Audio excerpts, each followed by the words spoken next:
10-20 വർഷങ്ങൾക്ക് മുമ്പ് ഒരു ജ്യോതിഷം കൈകാര്യം ചെയ്യുന്ന ഒരു സാറിനെ ഞാൻ എൻ്റെ ജാതകം ഒന്ന് കാണിച്ചു. ജാതകം ഒന്ന് കാണിച്ചപ്പോഴത്തേക്ക് പുള്ളി ജ്യോതിഷത്തിൽ MA എടുത്തിട്ടുള്ള ആളാണ്.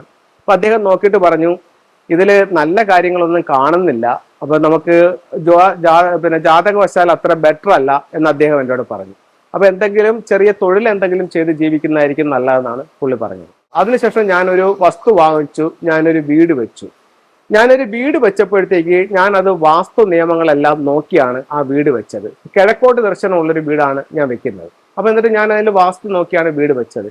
ഈ വാസ്തു നോക്കി വീട് വെച്ച് ഞാൻ അതിനകത്ത് താമസം തുടങ്ങിയതിന് ശേഷം തന്നെ എൻ്റെ ജീവിതത്തിലേക്ക് എനിക്ക് പുരോഗതികൾ വന്നു തുടങ്ങി എന്ന് പറയുമ്പോഴത്തേക്ക് എനിക്ക് അതിൽ നിന്ന് മനസ്സിലാക്കാൻ പറ്റിയൊരു കാര്യം എന്ന് പറഞ്ഞു കഴിഞ്ഞാൽ, നമ്മുടെ ജാതകത്തിൽ എന്തെങ്കിലും ദോഷങ്ങളുണ്ട്, ജാതകപ്രകാരം നമ്മളുടെ നക്ഷത്രങ്ങളൊന്നും ശരിയായ സ്ഥലങ്ങളിലല്ല നിൽക്കുന്നത്, ജന്മന നമുക്ക് ഭാഗ്യമില്ല എങ്കിൽ പോലും നമ്മളുടെ വീടിന്റെ വാസ്തു കറക്റ്റ് ചെയ്ത് അതിന്റെ ഫെങ്ഷിയും കൂടെ കറക്റ്റ് ചെയ്ത് കഴിഞ്ഞാൽ നമ്മളെ കൈപിടിച്ച് ജീവിതത്തിലേക്ക് ഉയർത്തിക്കൊണ്ട് വരാനായിട്ട് ഈ വാസ്തുവിനും ഫെങ്ഷുയ്ക്കും കഴിയുമെന്നുള്ളത് എൻ്റെ ജീവിതത്തിലൂടെ എനിക്ക് ബോധ്യപ്പെട്ടിട്ടുള്ള ഒരു കാര്യമാണ്.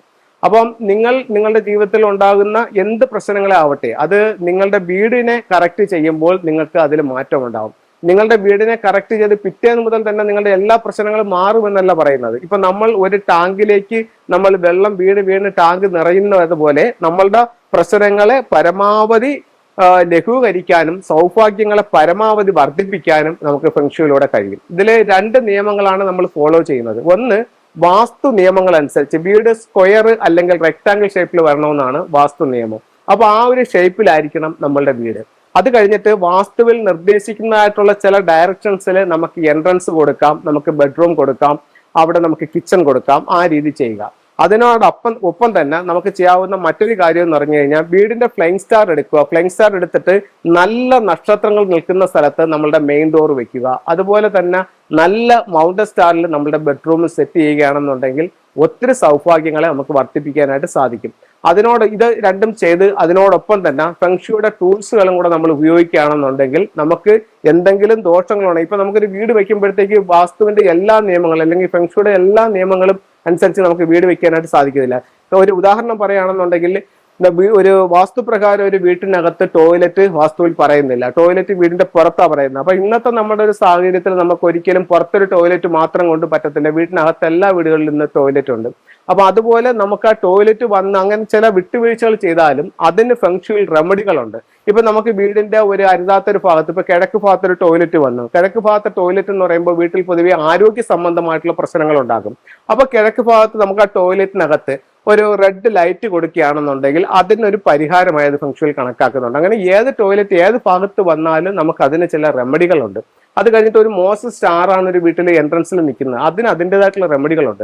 അപ്പൊ ഞാൻ പറഞ്ഞു വന്നത്, നിങ്ങളുടെ പ്രശ്നങ്ങൾ, നിങ്ങൾ അനുഭവിക്കുന്ന പ്രശ്നങ്ങൾ, നിങ്ങൾ നേരിടുന്ന പ്രശ്നങ്ങൾ ജീവിതത്തിൽ എന്ത് തന്നെ ആയിക്കോട്ടെ, നിങ്ങൾക്ക് ജാതകവശാൽ നിങ്ങൾക്ക് ഒരു മോശം സമയം ആയിക്കോട്ടെ, അല്ലെങ്കിൽ ജാതകത്തിൽ നല്ലതൊന്നും പറയുന്നില്ല എന്ന് തന്നെ ഇരിക്കട്ടെ, എങ്കിലും നിങ്ങളുടെ വീട് നിങ്ങൾ കറക്റ്റ് ചെയ്യൂ, നിങ്ങളുടെ ഫെങ്ഷു പ്രകാരം നിങ്ങളുടെ നക്ഷത്രങ്ങളെ നിങ്ങൾ സപ്പോർട്ട് ചെയ്യൂ. ജീവിതത്തിൽ ഒരുപാട് നേട്ടങ്ങൾ ഉണ്ടാക്കി തരാനായിട്ട് ഈ ശാസ്ത്രം നിങ്ങളെ സഹായിക്കുന്നതാണ്. ചില ടൂളുകളിലേക്ക് നമുക്ക് പോകാം. ഇത് ഒരു ലക്കി ക്യാറ്റാണ്. ഇത് നമുക്ക് ബിസിനസ് സ്ഥാപനങ്ങളിലോ അല്ലെങ്കിൽ ഓഫീസുകളിലോ മെയിൻ ഡോറിലോട്ട് ഫേസ് ചെയ്ത് വെക്കാം. നമ്മളിലേക്ക് കസ്റ്റമേഴ്സിനെ വിളിച്ച് കയറ്റുന്നത് പോലെയുള്ള ഒരു സ്റ്റാച്ചു ആണ്, അട്രാക്ട് ചെയ്യുന്ന പോലെ ഒരു സ്റ്റാച്ചു ആണിത്. അതുപോലെ ഒരുപാട് ആൾക്കാർ പറയുന്ന ഒരു പ്രധാന പ്രശ്നം എന്ന് പറയുന്നത് നമുക്ക് വെൽത്ത് ലോസ് ആണ്, സമ്പത്ത് നിൽക്കുന്നില്ല, നഷ്ടപ്പെട്ടു പോകുന്നു എന്നുള്ളതാണ് പറയുന്നത്. അതിന് നമുക്ക് ഇത്തരത്തിലുള്ള ചിലിൻ എന്ന് പറയുന്ന സ്റ്റാച്ചു വാങ്ങിച്ചിട്ട് മെയിൻ ഡോറിലോട്ട് നോക്കി വെക്കുന്നത് നല്ലതാണ്. കുട്ടികളുടെ വിദ്യാഭ്യാസത്തിന് വേണ്ടിയിട്ട് നമുക്ക് പഗോഡ ടവർ വെക്കാനായിട്ട് സാധിക്കും. ഇത് ലിവിംഗ് റൂമിന്റെ നോർത്ത് ഈസ്റ്റ് ഭാഗത്താണ് വെക്കുന്നത്. അതുപോലെ വളരെ പവർഫുൾ ആയിട്ടുള്ള ഒരു 7 ചക്രയുടെ ഒരു ക്രിസ്റ്റൽ എന്ന് പറയുന്നത് ഇതാണ്. ഇത് നമുക്ക് ടേബിളിന്റെ മുകളിൽ വെക്കാം, ബെഡ്റൂമിൽ വെക്കാം, ലിവിംഗ് റൂമിൽ വെക്കാം. ഇത് ഒത്തിരി നല്ല പോസിറ്റീവ് വൈബ്രേഷൻ നമ്മുടെ ജീവിതത്തിലേക്ക് കൊണ്ടുവരാനായിട്ട് ഈ ക്രിസ്റ്റൽസിന് സാധിക്കുന്നതാണ്. അപ്പൊ എല്ലാവർക്കും എല്ലാ ഐശ്വര്യങ്ങളും ഉണ്ടാവട്ടെ എന്ന് പ്രാർത്ഥിച്ചുകൊണ്ട് നിർത്തുന്നു. നന്ദി, നമസ്കാരം.